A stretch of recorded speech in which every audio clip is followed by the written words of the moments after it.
when I was growing up, my dad told me that, me and my brothers and sisters, that we should never ask questions we don't already know the answer to. So it was really, he always said it with, it was in conjunction with another statement. The first one was, make sure you're the smartest person in the room when it comes to any subject you're discussing.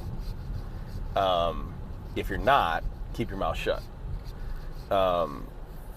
And along with that, it was never ask a question you don't already know the answer to. And the reason why was, my dad said that human beings are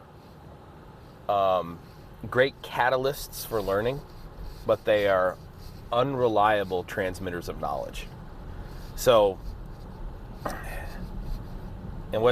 and basically what that means is, if somebody tells you something or says something, that's the catalyst for you wanting to learn more about that subject. And then you go do your own research. And in this day and age, and especially, for my grandkids, or my kids and their kids and their kids' kids, access to human knowledge is, cheap. all human knowledge. Oftentimes, your real education comes at the intersection of many different opinions on the same subject, right? That's where the real education comes from. So use questions as a tool to find out what other people know. Don't use questions as a tool for you to learn so much, all right? This is why the Socratic method is such an effective way of debating people, asking questions. And if you couple the Socratic method along with the general rule, which is, if you're not the smartest person when it comes to a subject, keep your mouth shut in that room. When you couple them together, then what you can do is learn the limits of what other people know. And that is far more valuable than learning what it is people actually know. The reason I bring this up is, right now, we're going through, there's this conflict with this guy, Alasdair Gilchrist, who's he's an author, a guy who's written a lot of books, like in the IT sector, but he wrote a book on Industry 4.0, where he basically summarized the Industry 4.0 specification. And he's been watching our videos, and really, he's just been behaving foolishly. It's kind of weird that a person that accomplished would do this, but he's personally attacking people. He's not asking Socratic questions. So he's not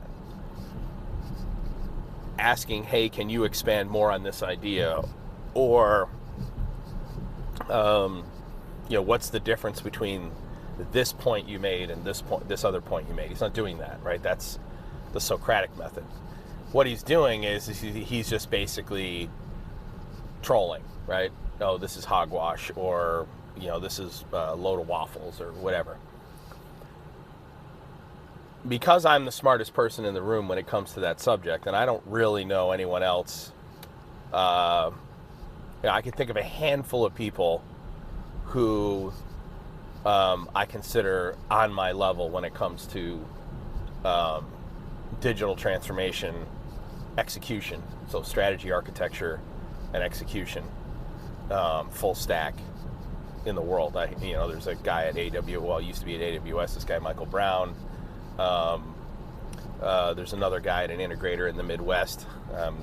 Not allowed to say his name because of an NDA, but there's a handful of people that I know of that are on my level, a little more advanced.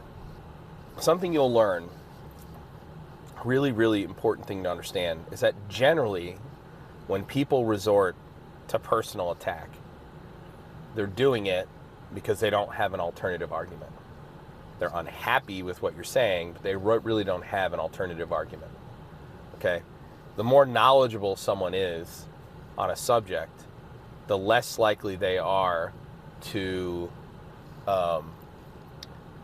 attack someone during a debate, especially if it's someone who they think knows less than them about that subject. Their goal will be to try to educate. Now, that isn't an absolute rule. You're definitely going to find people who are incredibly knowledgeable, but they're also angry. They're just angry people. And so rather than, they're impatient. And so rather than taking the time to Socratically walk someone to a conclusion, they lash out. But that's fairly rare in the professional ranks. It's pretty rare, right?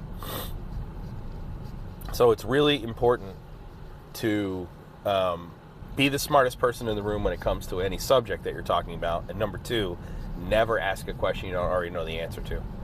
Okay?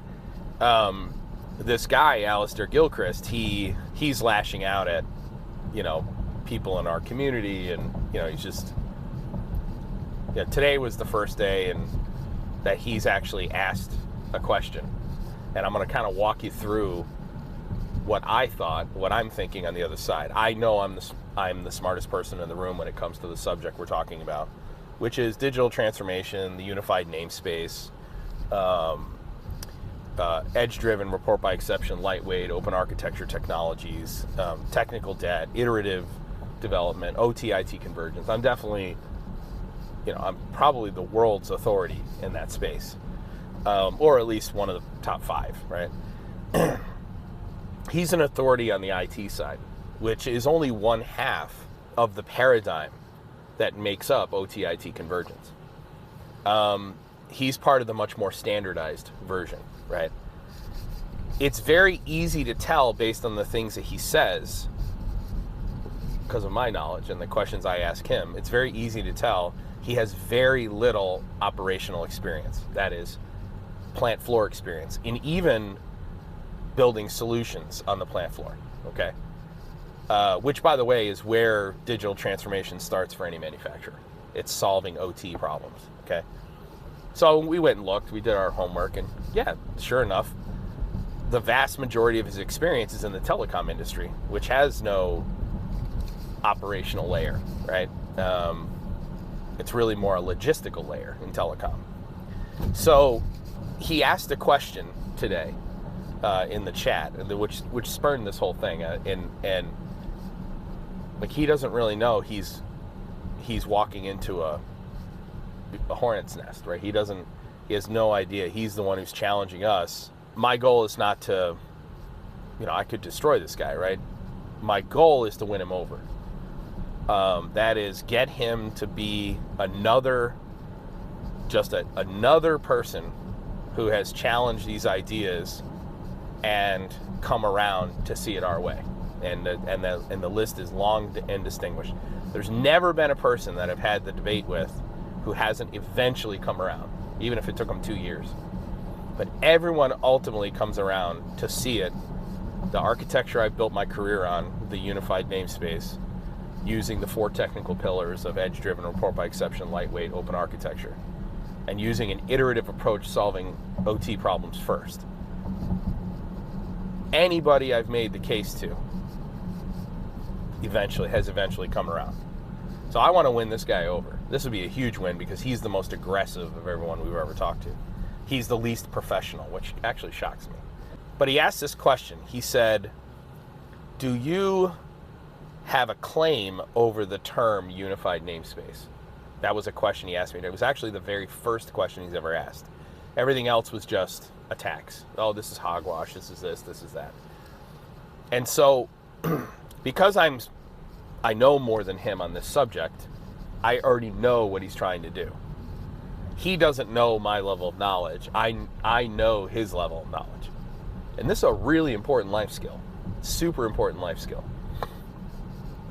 The term unified namespace was coined by an IT professor, I think it was. He was a PhD in, I think it was either the early 90s or the very late 80s. And it had to do with the aggregation of really time series namespaces.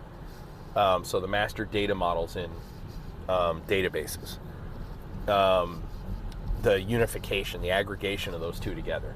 And like in some academic paper, he wrote this, coined this term, unified namespace. What Alistair Gilchrist was trying to do he didn't think I knew that. So he thinks that I just pulled this out of my butt, and then I was going to say, yes, I lay claim to that term, and he would say, no, you don't, because it was defined by this academic in the early 90s and the late 80s. He asked the question he didn't know the answer to. And so it made him look dumb, because my response was, the term unified namespace was coined 30 years ago, long before my career started.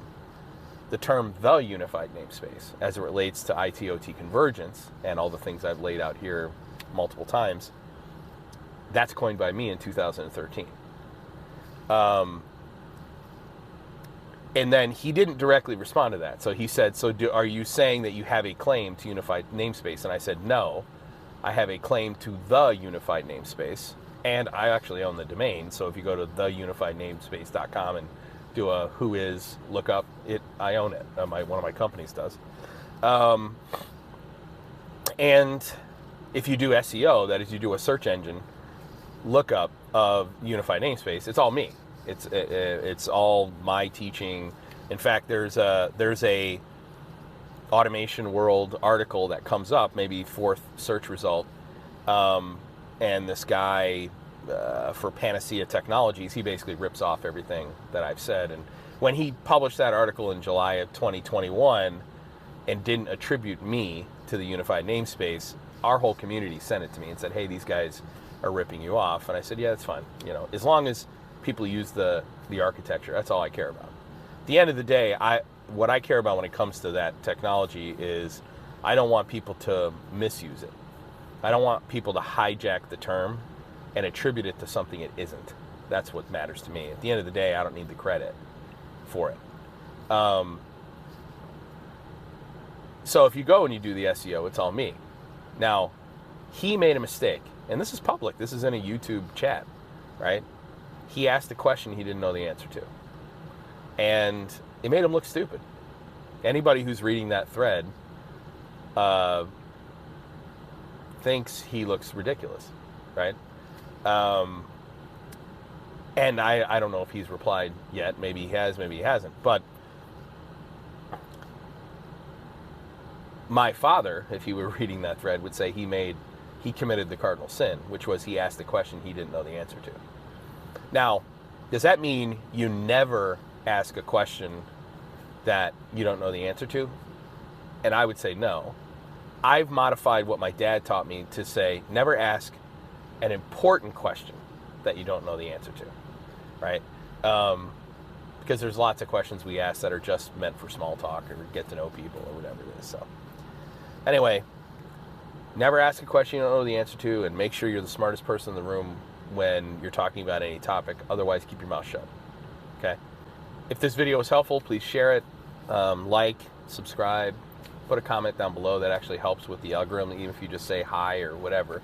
And I'll see you in the next one.